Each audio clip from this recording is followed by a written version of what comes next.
Dear student, आप सभी का आज के सेशन में वेलकम कर रहा हूं। आज के सेशन का जो क्वेश्चन है वो इस प्रकार है। गैडोलियम एक एलिमेंट होता है, जीडी जिसका सिंबल होता है। तो गैडोलियम की तृतीय आयनन एंथैल्पी, आयनन एंथैल्पी का मतलब कि किसी एलिमेंट के आउटर मोस्ट ऑर्बिट से एक इलेक्ट्रॉन निकालने के लिए जितनी ऊर्जा की आवश्यकता होती है, उस ऊर्जा की आवश्यक ऊर्जा की मात्रा को ही क्या बोलते हैं, उस इलेक्ट्रॉन के लिए आयनन एंथैल्पी। तो तृतीय आयनन एंथैल्पी मतलब 3 इलेक्ट्रॉन खींचे जाएंगे गैडोलियम एलिमेंट से, तब उसकी तीसरी आयनन एंथैल्पी बनेगी। मान इसके कारण निम्न हो जाता है, मतलब उसका तीसरी जो आयनन एंथैल्पी होती है उसका मान कम हो जाता है बनस्पत प्रथम और द्वितीय आयनन एंथैल्पी के लिए। तो किन कारणों से कम हो जाता है, उसमें कारण दिया है कि गैडोलियम की उच्च वैद्युत ऋणता के कारण कम हो जाती है, या फिर गैडोलियम की उच्च क्षारीय कैरेक्टर के कारण कम हो जाती है, या फिर गैडोलियम का आकार छोटा होता है इसलिए उसकी तृतीय या थर्ड जो आयनाइजेशन एंथैल्पी होती है वो कम हो जाती है, उसका मान कम हो जाता है। या फिर चौथा जो ऑप्शन है विनिमय एंथैल्पी, एक्सचेंज एंथैल्पी जिसको बोलते हैं। ठीक है, तो एक्सचेंज एंथैल्पी डियर स्टूडेंट वह होती है जो कक्षकों में समान स्पिन वाले इलेक्ट्रॉनों को अदला बदली के कारण उत्पन्न होती है।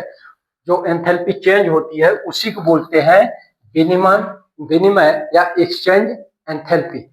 तो इस तरह से 4 ऑप्शन में से किस कारण के द्वारा गैडोलियम की जो तृतीय आयनन एंथैल्पी होती है, तृतीय आयनन जो एंथैल्पी होती है वो कम हो जाती है प्रथम से और द्वितीय से। तो इसके लिए जो ऑप्शन दिए हुए हैं वह देखते हैं। तो गैडोलियम जो मतलब एलिमेंट है जिसका सिंबल जीडी होता है और इसका जो परमाणु क्रमांक होता है वो 64 होता है, और यह लैंथेनाइड सीरीज का एलिमेंट है। लैंथेनाइड सीरीज का एलिमेंट है गैडोलियम। तो इसका जो इलेक्ट्रॉनिक विन्यास होगा गैडोलियम का, क्योंकि लैंथेनाइड के सीरीज के जो भी एलिमेंट होते हैं उनका जो इलेक्ट्रॉनिक विन्यास लिखा जाता है शार्ट में, तो वो जेनान एलिमेंट के इलेक्ट्रॉनिक विन्यास को कॉमन करके लिखा जाता है। तो यहाँ पर जेनान जिसका होता है 54, जेनान का परमाणु क्रमांक 54 होता है। तो यहाँ पर जेनान 54 इस तरह से उसको लिखते हैं, लैंथेनाइड सीरीज के तत्वों का इलेक्ट्रॉनिक विन्यास। तो 54 मतलब कि यहाँ पर हो जाएगा 6s5d and 6x5d and 4f में इलेक्ट्रॉन जाता है। 4f में इलेक्ट्रॉन क्योंकि लैंथेनाइड सीरीज का है, तो लैंथेनाइड सीरीज में जितने भी एलिमेंट होते हैं उनका जो अंतिम इलेक्ट्रॉन होता है वो 4f ऑर्बिटल में जाता है। तो इस तरह से यहाँ पर 2 इलेक्ट्रॉन रख दिए, यहाँ पर 1 इलेक्ट्रॉन, तो 1 and 2 3 एंड f पे क्या हो जाएगा 5 इलेक्ट्रॉन, कुल मिला के 45 और 44 इसमें से माइनस किए तो क्या हो जाएगा 4, ये 4 and 1 10 इलेक्ट्रॉन हो गया। तो 10 इलेक्ट्रॉन, यहाँ 10 इलेक्ट्रॉन 54 इसमें से माइनस कर दिए तो 10 इलेक्ट्रॉन इधर मिलना चाहिए। तो 8 इलेक्ट्रॉन कहने का मतलब है कि कुछ तो रंग है। 5 ये हो गया 4f पर 7 इलेक्ट्रॉन होगा, जिसमें से कुल टोटल 10 इलेक्ट्रॉन बचेंगे। 2 6s पे जाएगा, 1 5d पर जाएगा और 7 इलेक्ट्रॉन कहाँ रहेंगे 4f पे।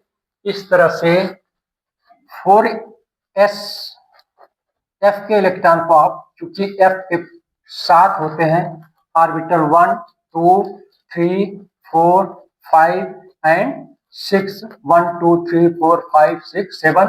तो इस तरह से इलेक्ट्रॉन पहले डिस्ट्रीब्यूट हो जाएंगे। तो 7 इलेक्ट्रॉन, ठीक। अब ये जो 7 इलेक्ट्रॉन होते हैं ये आपस में क्या करते हैं, अपने पोजीशन को चेंज करते हैं। क्यों करते हैं? क्योंकि सबकी 7 इलेक्ट्रॉन की स्पिन एक सी होती है, ठीक है। अपवार्ड मान लीजिए, अपवार्ड रहेगी, तो ये क्या करते हैं, ये वाला यहाँ पर एक्सचेंज कर देता है, ये यहाँ पर एक्सचेंज कर देता है, ये यहाँ पर, इस तरह से एक्सचेंज होते रहते हैं ये, ठीक है। इसको एक्सचेंज स्पिन बोलते हैं। और इस तरह से इनकी जो एंथैल्पी होती है वो बदलती रहती है। तो इनके लिए जो टोटल एक्सचेंज, टोटल एक्सचेंजेस जो बनते हैं, एक्सचेंजेस जो आता है वो क्या होता है कि 7 1 माइनस 1 अपान का 2, इस फार्मूले से क्या करते हैं, टोटल एक्सचेंज निकाला जाता है। तो यहाँ पर n जो है, n है number of unpaired electron, gadolinium के लिए नंबर ऑफ अनपेयर इलेक्ट्रॉन है 7। तो यहाँ n की वैल्यू क्या है गैडोलियम के लिए 7। तो 7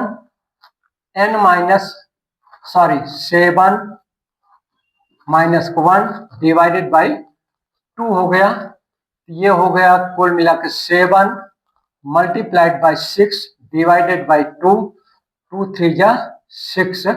ये टोटल जो एक्सचेंज आएगी, टोटल एक्सचेंजेज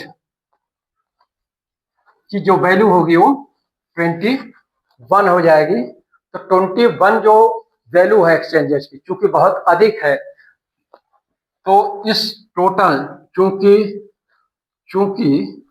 GD 64 की टोटल मतलब कुल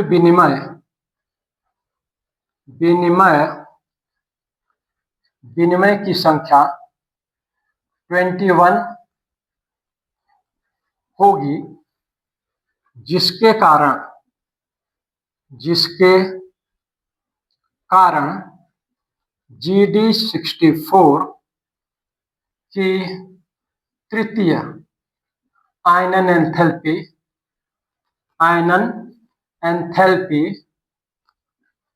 एंथैल्पी का मान निम्न हो जाता है।